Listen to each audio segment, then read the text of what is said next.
Thank you very much, Robert. What an honor to be here. A real delight to always come back here, and we rough it out. We always come the evening before and go to our sacrifice meal at the closest barbecue so that we can begin the year in good order and find out where the beef is.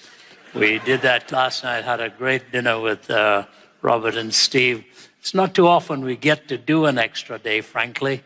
We're always coming in at the last possible flight, leaving out of the first possible, and I am leaving first thing tomorrow morning. The year began in full speed. I ended on the 22nd of December, and I told Margie, the rest of the year is off. She said, big deal. 9 days, 22nd of December, and then began at the Passion Conference, at the Mercedes-Benz Stadium. What an exciting, I think, a historic event.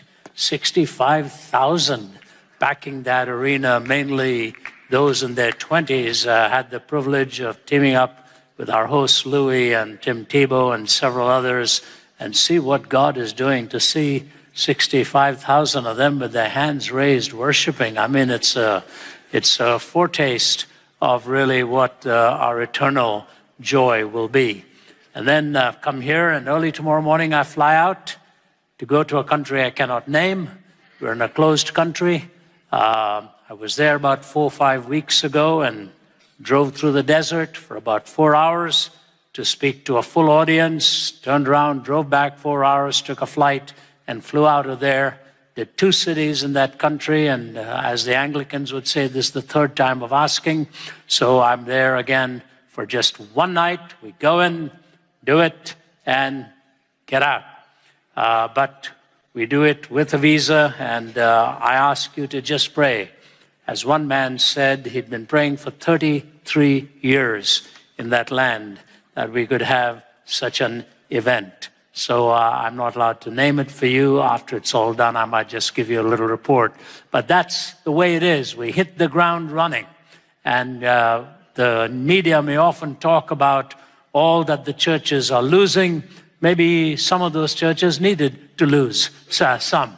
But where the gospel is being preached, I want you to know there's a greater hunger than I have ever seen. And I have heard repeatedly that the fastest growing church in the world today is in Iran, of all places, and primarily amongst the young.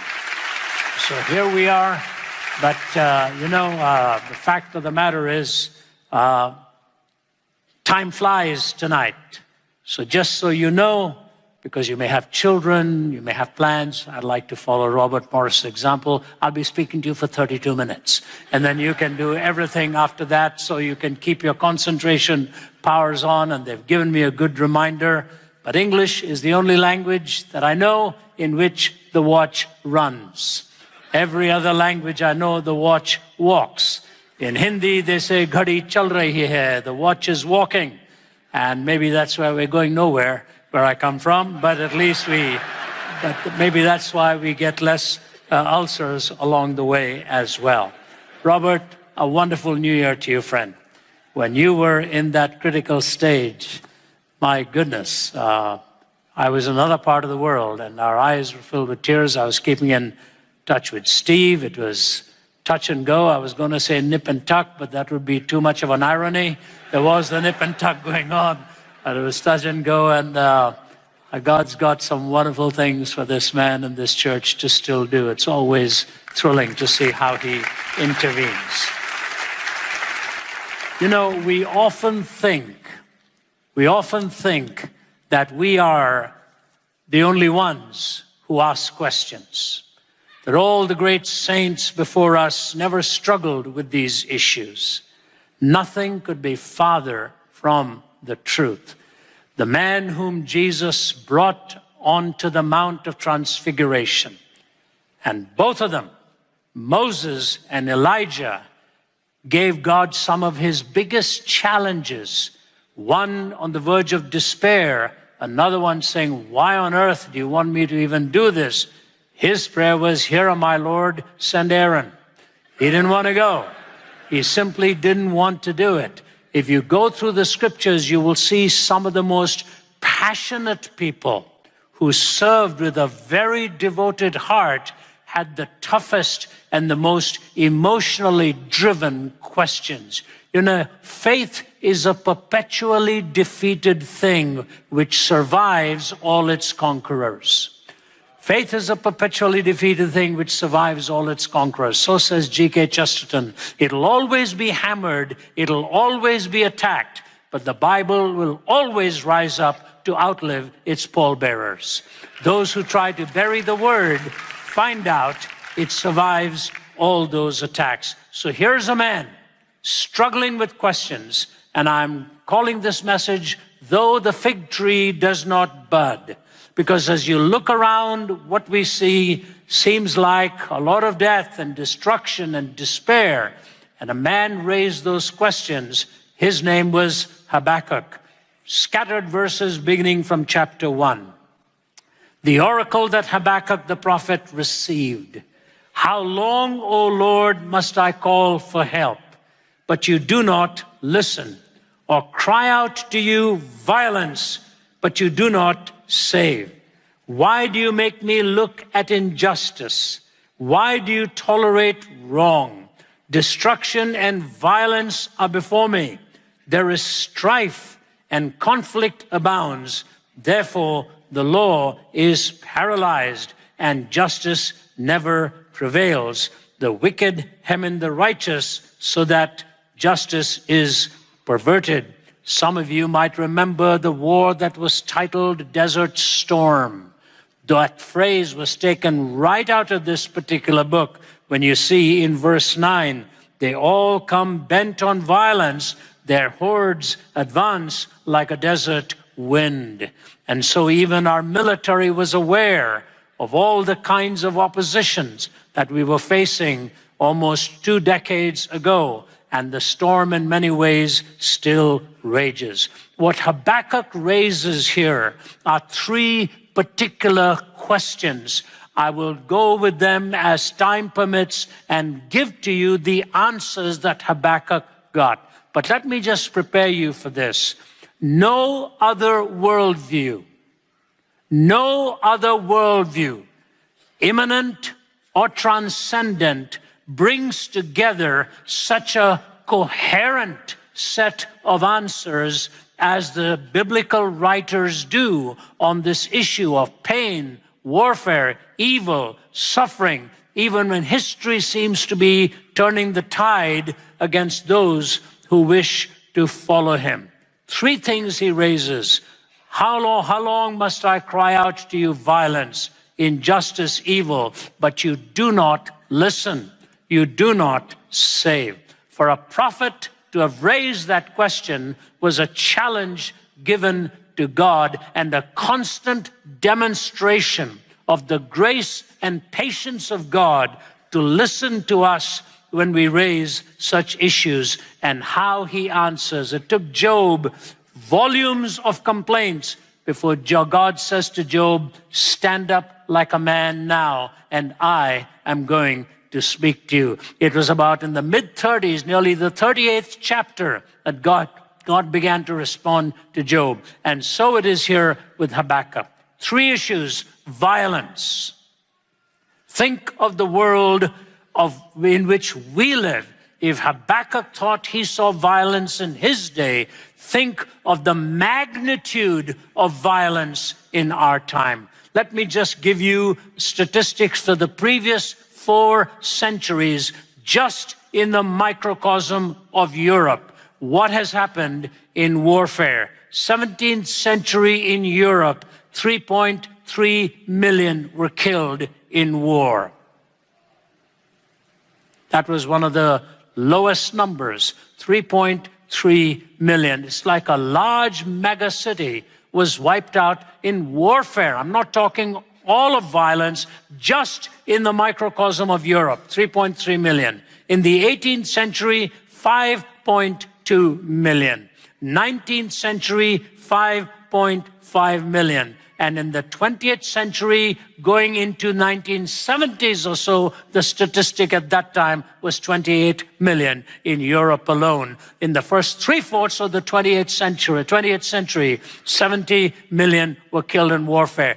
Bear in mind, this does not include the 60-some million in the purges in China and 60-some million in the purges in the former USSR.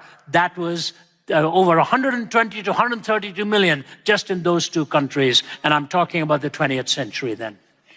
It was Nietzsche, the philosopher, whose father was a pastor and both of whose grandfathers were in the ministry, who coined and popularized the phrase, God is dead. But here's what he said: if God has truly died, and what he meant philosophically, because he talked about the blade of the philosophers that had plunged into the soul of belief. And he said, if God has truly died in the 19th century, he said the 20th century will become the bloodiest century in history, and a universal madness will break out. He saw the logical outworking of the absence of God and man playing God. He saw it. And when he says the 20th century will become the bloodiest century and a universal madness will break out, he almost figuratively took the first step himself, where in the last 13 years of his life, and he only lived to be, I believe, about 50, something like that, born in 1844, died in 1900, the last 12 to 13 years of his life, he was partially in and out of insanity. He was lying in bed saying almost nothing for days on end. Suddenly he would break into verses of scripture because he was raised at his mother's knee with the word of God. But he reminded us, since God had metaphorically died or figuratively died in the 19th century, the 20th century had become the bloodiest century in history. Violence. People often ask me, how does God shape a calling? And I think that's one of those questions we can only partially answer, because we put together a few links. But when we stand up before God, we will suddenly see, time is sort of that brush which God paints on the canvas of our hearts.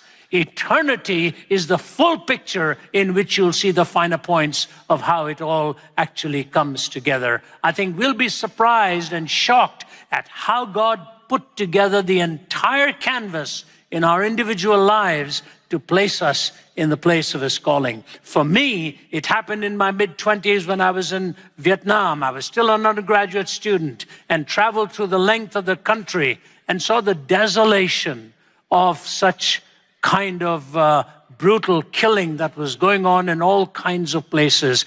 I knew then my calling, what God had wanted me to do, because I knew the only hope for the human heart was the transformed heart that Christ alone could bring. But that was in the early 70s. But then I remember in the 80s, when the Cold War was still raging.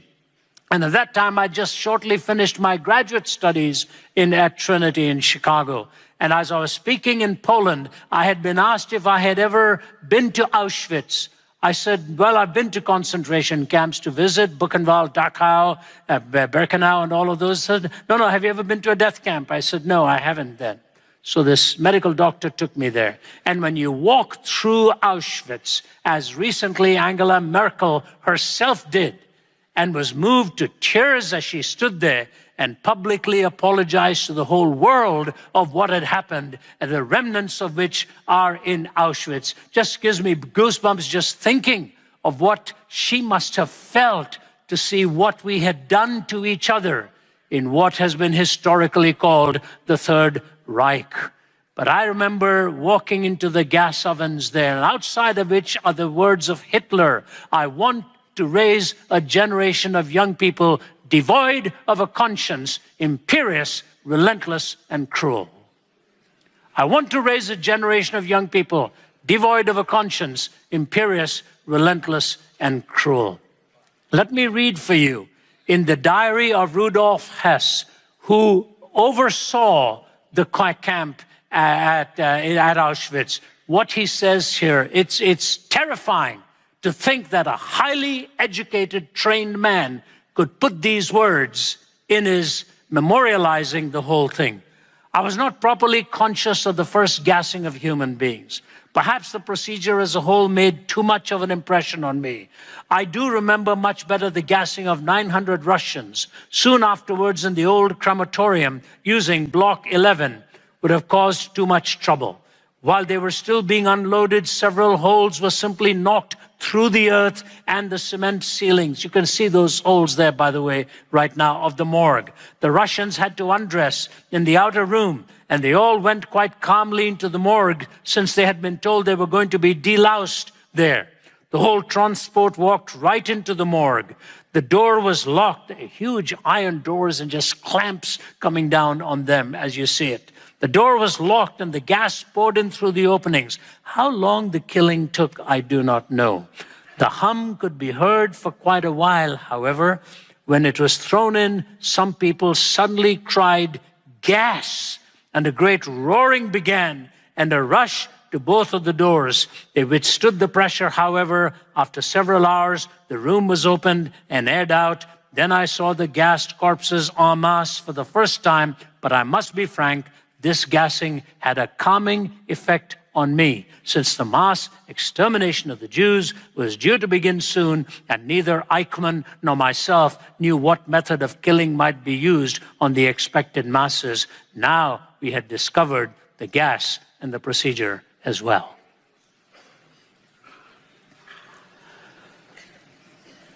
You look at that and you say to yourself, is this how far the human mind can degenerate, where people become just lumps of meat and descend to this kind of violence? But you see, ladies and gentlemen, right from the first family, there was violence in the home. When a brother, out of jealousy, wanted to take the life of his brother. This body is the temple of God. We have no right to violate that temple, either in a self-inflicted way or in others. So when Habakkuk was crying out like the desert storm coming with violence, you can imagine in those days of primitive warfare, he was looking at God and saying, what's happening? Why aren't you answering? Why are we seeing all this violence? You think that, I think that. And that was the first question he raised. But then he linked it to another area, and that is injustice. He said, how long must I cry out to you for justice, but you do not seem to answer? Here's where it comes closer to us in the United States. Justice has now become a political ideology rather than an ontic referent of the character and the person of God. We are now politically driving what justice is. And it was Plato who said, justice is the firmest pillar of good government. The firmest pillar of good government. Now remember, the Greeks never went much into a personal divinity. It took the Hebrews to bring us that. They talked of truth, beauty, goodness, liberty, equality, justice, and they talked of virtues. They had all these stories, but the Greeks did not clearly anchor it in the person of God. It took the Hebrews. I am the Lord your God who brought you out of the land of Egypt. Redemption. Therefore you shall have no other gods before me. The very character of God, and hence the Decalogue, and hence the laws that were vertical and horizontal. Here's what Aristotle said. Justice of all the virtues is truly to be taught for another's good, because it is related to our neighbor. It does what is advantageous to another. The worst person is he who exercises his wickedness both towards himself and towards his friend. And the best person is not he who exercises his virtue only to himself, but he who exercises it towards another. Do you see what we have done to justice at our time? Those who exercise it towards another, that is the key towards justice.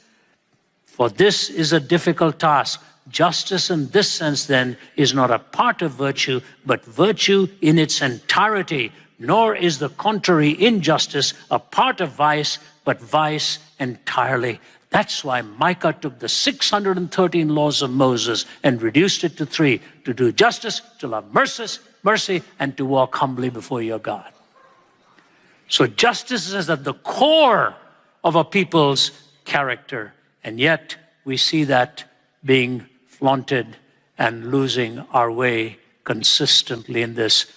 Learn to watch history carefully. When justice dies, a civilization is dying. And so he says violence, injustice, and then he talks of evil, which is ultimately the source of all of this. And he talks of the wickedness that he was seeing all around him. I want to read for you something because it is fascinating how even medical science talks about these things. Now, here's what it says. Most psychiatrists assiduously avoid the word evil, contending that using the word evil would precipitate a dangerous slide from clinical to moral judgment. They don't like to use evil because it would be a slide from mere clinician's work to a moral pronouncement on somebody. The person writing this, I think this is in the New York Times, so it shouldn't surprise you. Okay, listen to what he says. The person writing this didn't realize that this was a moral judgment itself. That very pronouncement is a moral judgment, that we don't want to slide into a moral framework. Rather keep it in a medical framework than you pop a pill for somebody who is evil. Why call him or her evil? But then he goes on to say this, and that could end up people putting on death row unnecessarily. Is that not a moral judgment? What on earth? You talk about a one-ended stick. There's no such thing. They are using moral categories to debunk moral categories because moral categories would be judgmental, so we keep it clinical rather than moral, all along saying because we don't want to end up doing anything immoral. I mean, this wreaks havoc with reason. What do you do with such things? So you've got evil, injustice, violence. And I think when you look at the Judeo-Christian worldview, it's the only one that even begins to answer it. I'll have to race through it. Number 1, in chapter 2 and verse 18 onwards, of what value is an idol, since a man has carved it, or an image that teaches lies? For he who makes it trusts in his own creation. He makes idols that cannot speak. Woe to him who says to wood, come to life, or to lifeless stone, wake up. Can it give guidance? It is covered with gold and silver. There is no breath in it, but the Lord is in his holy temple. Let all the earth be silent before him. The number 1 answer is the actuality of God in distinction to atheism. The reason you're raising these questions, Habakkuk, is because you have moral reasoning within you. And I am telling you, if you were to raise these questions to lifeless stone or to an idol, you're wasting your breath. But the Lord is in his holy temple. Let all the earth be silent before him. Somebody once asked me, what are going to be your first words when you see God? I said, I'm going to be absolutely silent because I'll be terrified at what his words are first going to be to me. I'm nowhere near concerned about what I'm going to say to him. I am truly concerned about what he's going to say to me. And if I were to hear from him the words, well done, what do you say? The divine accolade that everyone longs for and dreams for. You see what makes America unique, which our naturalists and secularists hate to recognize. But even Gertrude Himmelfarb professor of ethical history and so on, University of Columbia, in her book, Roads to Modernity, makes this comment. She said, the difference between the United States and Great Britain on the one side and Europe on the other side is this. Listen carefully. For the European French philosophers and the German philosophers and all of the great Spanish thinkers and all, for the Europeans, reasoning was supreme. Reasoning, and hence René Descartes, I think, therefore I am. Logically, he should really have said, I think, therefore thinking exists.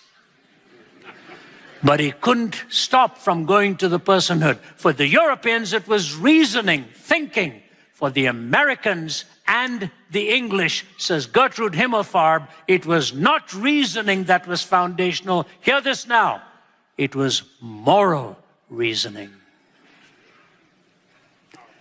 Moral reasoning, that there is an absolute right, there is an absolute wrong, and it is all based on that transcendent moral reality of the actuality of God. Ladies and gentlemen, if God doesn't exist, these very questions are irrational because they are moral questions. And moral reasoning is ultimately anchored in a moral, personal, absolute first cause. We draw our morality not from abstract thinking, but from the very person of God. I have to flee, but let me just say this to you. One of my good friends, William Lane Craig, so a great Christian philosopher, one of the finest of our time, he and I were classmates at Trinity. I hardly understood the questions he raised in class, leave alone the answers he gave. But we graduated together. He's now a very prominent philosopher, William Lane Craig. He was dialoguing with probably one of the greatest scientists of our time, Roger Penrose. I was sharing it at breakfast with friends this morning. You can see it on YouTube. So Craig is talking to Penrose. And Penrose, of course, the brilliant scientist, talks about three realities: objects, abstractions, and consciousness. You take a box, you've got an object. You've got logic or the scientific equations, you've got abstract reasoning. But he says, then there's the third reality, consciousness. He said, I know what to do with the first two. I don't know what to do with the third. He knows what to do with boxes and chairs and tables. He knows what to do with E equals MC squared. But he doesn't know what to do with consciousness. May I dare suggest to you, it's probably because they don't like where it leads. It leads to the ultimate consciousness. God is. Ladies and gentlemen, that's the first answer he gives to you. Don't despair. I am. Number two, the eventuality of his working in distinction to deism. Deists think God just got this, somebody got this whole thing going and then took off. And now we're on our own. How do you like that? It's like buying a nice car for your 2-year-old and say, it's yours. See you in 10 years. You know. No. The eventuality of his working, God intervenes in your life and mine. I think the biggest shock that awaits us is how often he intervened and we never knew it. The man is sitting right there, for whom God intervened last year. I saw it happen to my wife at the age of 28, Margie. She got off a plane, and as we were driving back home, we lived in Toronto at that time, she arrived in Atlanta, I picked her up, and while we were driving through the heavy traffic on 85, she said, I'm not feeling well. Slumped over in the front seat of the car, and she was unconscious. She was 28. I'm driving here looking at my wife and saying, what on earth has just happened? She looked so lovely when she got off the plane, and I pulled up on the side of the shoulder and drove, turning my emergency lights on. I didn't even know the city, and so saw Holiday Inn, pulled up. A woman came up to the car, seeing me struggling to get her out, helped me, carried her in her arms for me. We placed her literally in the lobby of the Holiday Inn. Then I'm standing in the body or out of the body. I couldn't tell. I was so dazed. And they called the paramedics. They called the ambulance and rushed her. When I got her to the hospital, I was to be preaching that night. The doctor came out and said, "You're going nowhere tonight. Stay right here." In his words, exactly what he said. "We've got a belly full of blood out here." He said, "Your wife has been bleeding and she's lost 60% of her blood. Did you know she was expecting?" I said, "No, sir." He said, "We have an ectopic pregnancy on our hand. She's lost 60% of her blood. You better stay right here." My brother's a doctor. When I spoke to him later that night, he said, "Rav," he said, "that's one of the highest mortality emergencies that ever comes in, because they don't know what's happening. They go to bed and they literally bleed to death." And the doctor who looked at me said, "If this had happened 1 hour before she landed or half an hour before she landed, you would not have seen your wife alive." He protected her. When our time comes, we all have to go. But until that time comes, our sovereign Lord will protect you from any intimidating, any terrifying reality. God is. I don't know what you're going through in your life. I know what I'm going through in my life, what I'm going through in our lives. I know that. But I also know this. He will never take me through any fire, but that he will put his arms around me and take the scars in the process so that he can walk me through and take me through that. The actuality of God, the eventuality of his working. He is a God who works and cares about you. He knows every bit of your DNA like nobody else does, and there's 3.1 billion bits of information in that DNA in you. He knows it all. The actuality of God, the eventuality of his working, and lastly, the eternality of his perspective. Because here's where he says, the second part I didn't even read to you when he said, the righteous will live by faith in chapter 2. But here's the third one.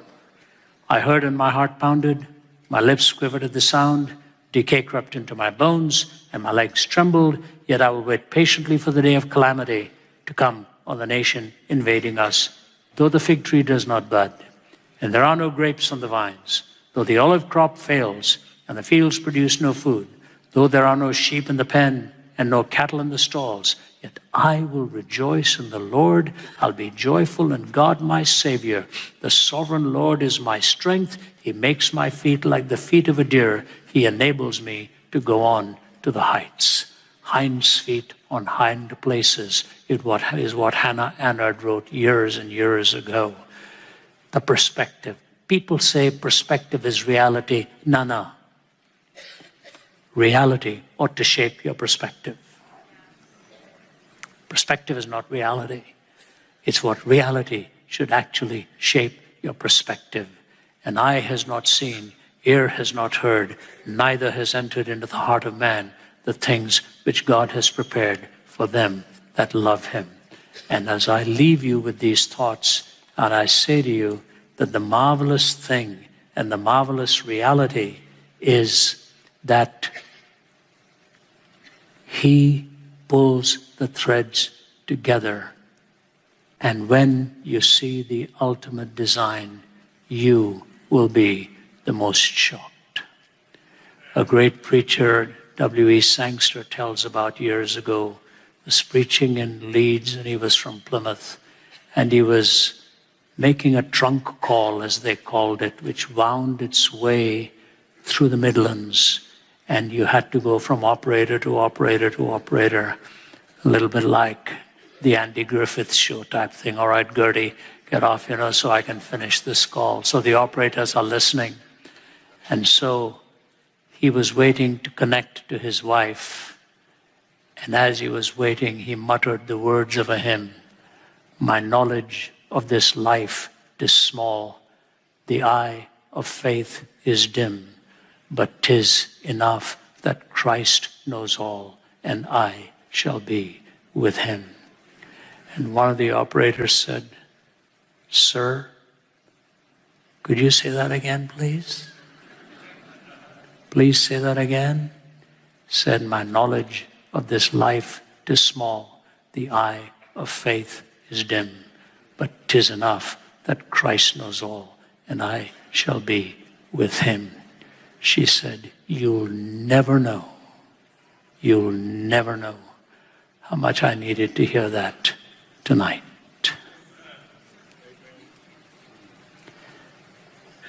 We know very little, and the eye of faith is dim, but 'tis enough that Christ knows all, and I shall be with him. Evil, injustice, violence, the actuality of God in distinction to atheism, the eventuality of his working in distinction to deism, the eternality of his perspective in distinction to pantheism. God is, God acts, God changes. No wonder Habakkuk said, I shall rejoice in God, my Savior.